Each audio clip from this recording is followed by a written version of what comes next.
Screams break the silence, waking from the dead of night. Vengeance is boiling, he's returned to kill the light. Then when he's found who he's looking for, listen in awe and you'll hear him bark at the moon. Whoa, bark at the moon. Years spent in torment, buried in a nameless grave.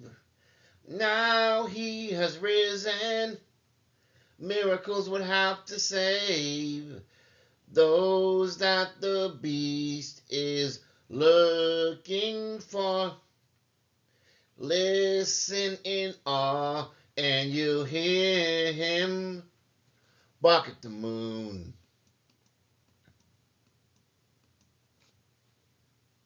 Yeah, bark at the moon. Welcome, welcome, welcome to another exciting episode of The Unrelenting Alchemist. All spiritual, all the time. And today I want to get into the concept of the Oversoul, a concept I've been mentioning a lot lately. The concept of the Oversoul is one of the most profound and unifying spiritual ideas in the history of metaphysical thought. It serves as a bridge between the individual soul and the universal spirit, suggesting that beneath the surface of our individual identities lies a shared divine essence. This essence, often called the Oversoul, is seen as the eternal, collective, and all-encompassing consciousness from which all beings arise and to which they ultimately return, whether through mystical traditions, philosophical reflections, or even literary interpretations. The Oversoul has emerged as a central theme in understanding human connection, divine presence, and the eternal soul. Let's talk about Vedanta and roots in Hinduism. One of the earliest traceable formulations of the Oversoul can be found in the Advaita Vedanta school of Hindu philosophy, which speaks of Atman, the innermost self, and Brahman, the supreme, unchanging reality. According to the Upanishads, ancient Indian texts dating back more than 2,500 years, Atman is Brahman. This means that the individual soul is not separate from the universal consciousness. In this context, the Oversoul is not simply a higher version of oneself, but rather it is the truth of the self that is shared between all in existence. The Mandukya Upanishad, for example, teaches that the Atman exists in four states: waking, dreaming, deep sleep, and the transcendent fourth state, Turiya. Turiya is pure consciousness, timeless, spaceless, changeless, the state of the Oversoul. Switching up gears, let's go to the Greeks, Plato and the world soul. In Western philosophy, Plato is introduced through a concept of his idea of the anima mundi, the world soul. In his work Timaeus, Plato described the universe as a living being with a soul and intelligence. The world soul connects all parts of the cosmos in divine harmony. While Plato's framing was more cosmological, it laid the groundwork for later thinkers to explore the metaphysical connection between souls. Let's move to Neoplatonism. And we have Plotinus here. The Neoplatonic philosopher Plotinus, 3rd century CE, expanded upon Plato's ideas with greater mystical insight. Plotinus taught that all beings emanate from the One, the ineffable source of all existence. From the One arises the nous, the divine mind, and from the nous comes the world soul, which in turn generates individual souls. For Plotinus, returning to the divine requires inner contemplation and purification, leading the soul back to unity with the Oversoul. Let's look at Ralph Waldo Emerson and the concept of American transcendentalism. The term Oversoul was popularized in the West by Ralph Waldo Emerson in his 1841 essay, The Oversoul. Emerson, influenced by Hinduism, Neoplatonism, and Christian mysticism, wrote, We live in succession, in division, in parts, in particles. Meantime, within man is the soul of the whole, the wise silence, the universal beauty, the unity, that oversoul within which every man's particular being is contained and made one with all other. For Emerson, the oversoul is the spiritual force that transcends individuality, the divine essence in which all souls participate. So what is the oversoul? Well, let's get into some definition and characteristics. At its core, the Oversoul is the universal, indivisible consciousness that underlies and unites all individual souls. If we would describe it, it would be described as infinite and eternal. It has no beginning and no end, existing beyond the constraints of time and space. It is all-knowing and all-present. The Oversoul contains all of the wisdom of all lifetimes and of every being that has ever lived. Non-dual and unified. It is not separate from us, but it is our true nature, hidden beneath the layers of ego and illusion. Loving and just. It is compassionate and impartial, reflecting divine order and harmony.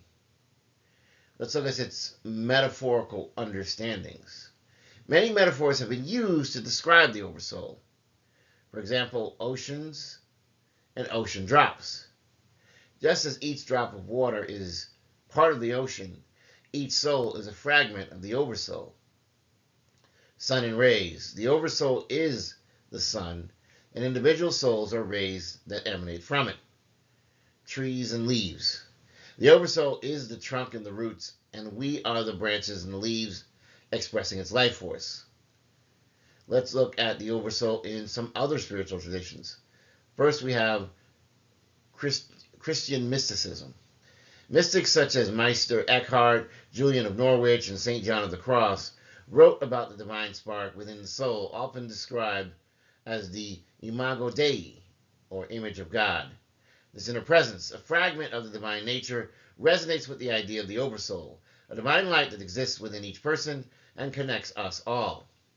Eckhart said, "The eye with which I can see God is the same eye which God uses to see me." This radical unity points to a shared being, the Oversoul. What about Islamic Sufism? Well, Sufi mystics like Ibn Arabi and Rumi saw all of creation as a mirror reflecting God. For them, the soul's journey was a return to union with the beloved. The Oversoul is understood in Sufism as the unity of being, or Wadat el-Wajud, where all distinctions dissolve in the divine presence. Rumi's poetry often calls us back to this truth. You are not a drop in the ocean. You are the entire ocean in a drop. Let's look to Jewish mysticism, Kabbalah, and the Adam Kadmon. In Jewish Kabbalah, the concept of Adam Kadmon, the primordial cosmic man, is comparable to the Oversoul. It is the first emanation of the infinite, Ein Sof, and contains all souls within it. Souls are seen as sparks that fell from this original light and are destined to return. This root soul, or Neshama Klalit, functions like an Oversoul, housing the collective identity and spiritual DNA of humanity. What about Theosophy and Anthroposophy? In Theosophy, Helena Blavatsky and later Alice Bailey described the Oversoul as the higher self or monad, the divine aspect of each person that is unified with all others. Similarly, Rudolf Steiner's Anthroposophy describes the Oversoul as part of the group soul, or the spiritual archetype that transcends all earthly incarnations. These traditions teach us that to evolve spiritually is to align more fully with the Oversoul, thereby accessing greater wisdom, greater love, and great power. Let's talk about Buddhism and the Tathagata. While Buddhism does not posit a permanent self, Anatman, Mahayana texts introduce the concept of Tathagata, the Buddha nature within all beings. This divine potential or womb of enlightenment is a spiritual common ground akin to the Oversoul. In Dzogchen, the great perfection teachings of Tibetan Buddhism, the natural state of mind is called Rigpa, which is primordial awareness that is luminous, empty, and all pervading. This too is similar to the Oversoul. What about the Oversoul and human identity? Well, this is a pitting of the ego against the true self. One of the most important implications of the Oversoul is the distinction between the ego, the false self, and the soul, which is the true self. The ego believes in separation, competition, and fear. It clings to identity and form. But the soul, aligned with the Oversoul, remembers unity, love, and eternal being. To awaken the Oversoul is to dissolve the illusion of separateness and to recognize that your true self is part of the divine collective or the divine whole. Spiritual awakening. When people undergo spiritual awakenings, they often describe a sense of oneness with nature, humanity, and the cosmos. Sudden bursts of unconditional love and clarity, a loss of fear of death, a deep peace that transcends logic.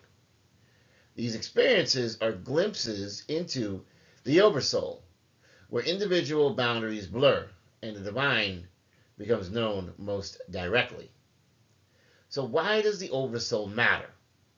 Well, first, there's the concept of the unity of all life. The concept of the Oversoul invites us to move beyond ego and beyond division of race, of religion, of nationality, and class. It affirms that all beings are expressions of the same divine essence, making violence, hatred, and injustice not only immoral, but metaphysically false. What about spiritual empowerment? Well, knowing that we are connected to an Oversoul means that we have limitless wisdom, unbridled strength, and undying compassion, which are within our reach. We are not separate. We are not powerless creatures struggling in a hostile world. We are radiant fragments of a living divine whole. What about the moral and ethical guidance here? Well, the Oversoul provides an internal compass. Rather than relying solely on external rules or institutions, one can listen to the voice of the soul, which speaks through intuition, conscience, and a deep feeling. It is the God within that whispers the right path. What about healing and wholeness? Well, trauma, loss, suffering often make people feel shattered. But through spiritual practice, prayer, meditation, self-inquiry, one can reconnect with the Oversoul and experience a healing return to wholeness. The soul remembers its origin. In a materialist world, life can seem random or meaningless. The Oversoul restores purpose. We are here to awaken. We're here to love, we're here to serve, and we're here to evolve. Our lives are sacred chapters in an infinite cosmic story. So, how can you use meditation to connect with the Oversoul? You must quiet the mind and turn your attention inward to witness the pure awareness that is beyond thoughts and beyond emotions. Use contemplation. Reflect on the unity of life, the nature of the soul, and the divine patterns in the universe. Use prayer and devotion. Surrender the ego and commune with the divine presence. You can also do sacred study.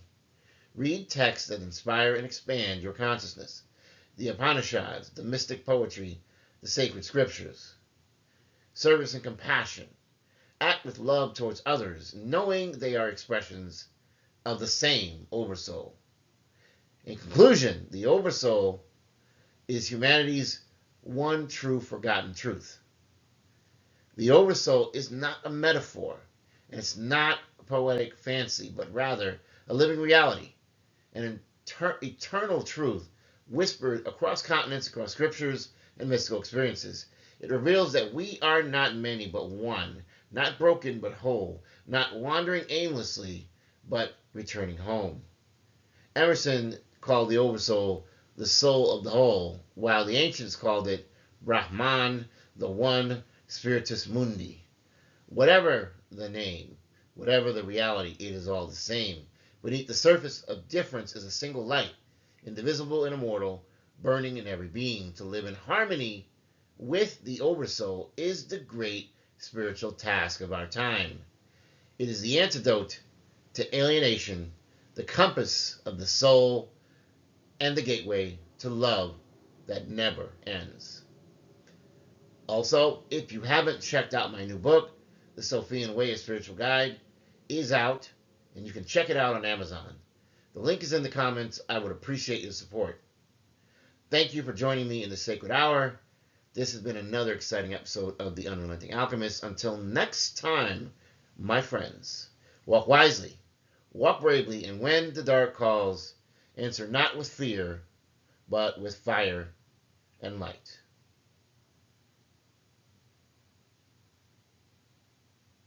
And if I don't see you, good morning, good afternoon, good evening, and good night. Please don't forget to like, share, and subscribe. I love you.